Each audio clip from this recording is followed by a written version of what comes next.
یاسین ہے۔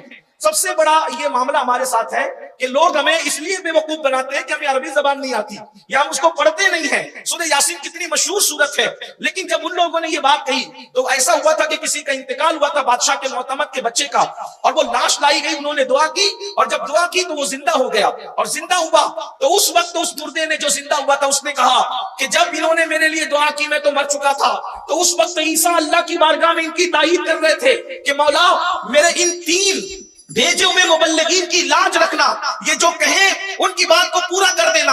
تو اس وقت بادشاہ نے کہا یہ تو 2 ہیں اور تو 3 کی تائید کی بات کرتا ہے۔ تو جناب شمعون نے جب سنا کہ اب معاملہ اوپن ہو گیا تو اس سے پہلے کہ اب اور کوئی بات ہوتی انہوں نے خود کہا کہ تیسرا میں انہی میں سے ہوں، اور پھر بادشاہ اور پوری اس کی رعایا مسلمان ہوگی، انہوں نے کلمہ پڑھ لیا اللہ کے نبی کا۔ اب مجھے یہاں ایک بات کہنی ہے، یہ بات کون بیان کر رہا ہے؟ قرآن بیان کر رہا ہے۔ یہ بات کون بیان کر رہا ہے؟ قرآن کی تفاسیر بیان کر رہی ہے۔ یہ بات کون بیان کر رہا ہے؟ 1400 سالہ ذخیرہ بیان کر رہا ہے۔ اب آپ مجھے بتائیں اگر عیسیٰ علیہ السلام کی امت کا ولی کوئی مردے کو زندہ کرنا چاہے تو تائید میں عیسیٰ علیہ السلام کھڑے ہوتے ہیں، مولا یہ میری امت کا ولی اگر کہے تو اس کے کہنے پہ مردہ زندہ کر دینا۔ آپ بتائیں امت عیسیٰ کے ولی کے لیے عیسیٰ تائید میں کھڑے ہوتے ہیں، لیکن امت محمدیہ کے ولی کے لیے محمد رسول اللہ تائید میں کھڑے ہوتے ہیں۔ تو جب امت عیسیٰ کا ولی مردہ زندہ کر سکتا ہے تو محمد رسول اللہ کا شہزادہ غوث اعظم مردہ کیوں زندہ نہیں کر سکتا؟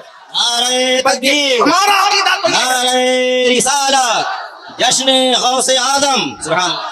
اگر کوئی غوث اعظم کے مردہ زندہ کرنے پہ اعتراض کرتا ہے تو اس سے کہ پہلے سورہ یاسین کی تفسیر پڑھے، سورۃ الکہف کی تفسیر پڑھے، اس کو پتا چلے گا۔ بعض لوگوں کا حال یہ ہو گیا ہے کہ انہیں اب اعتراض کے سوا کچھ سمجھ نہیں آتا، انہیں کچھ سجائی نہیں دیتا، کہتے ہیں یہ کرامت کس سے ہے، یہ کہانی ہے، یہ گڑی ہوئی ہے، یہ ایسی ہے، یہ ویسی ہے۔ ہم کہتے ہیں نادان ہو گئے، اللہ اکبر، کیا قرآن میں کرامتوں کا تذکرہ نہیں؟ پہلی بات تو یہ کہتے ہیں قرآن میں کرامت کا ذکر ہی نہیں ہے۔ ہم کہتے ہیں پھر تبیان لکل شیء کا مطلب کیا ہے؟ کہ ہر چیز کا بیان اس میں موجود ہے، ولا رطب ولا یابس الا فی کتاب مبین، اس کا مطلب کیا ہے؟ کہ ہر خشک طری کا بیان اس کے اندر موجود ہے۔ تو کرامت کا بیان کیوں موجود نہ ہوگا؟ اللہ اکبر، کرامت کا بیان کیا موجود ہے؟ اللہ اکبر، یہ بھی واقعہ نہیں بیان کرتے، صرف اشارہ دیتے ہیں نوجوانوں کے لیے قرآن کی تفسیر اٹھا کے پڑھنا۔ جب بلقیس آنے لگی تو جناب بلقیس کی آمد پر سلیمان علیہ السلام تخت بلقیس کو منگانا چاہتے تھے۔ اس وقت حضرت سلیمان علیہ السلام نے فرمایا کون لائے گا تخت بلقیس؟ تو ایک جن جس کو عفریت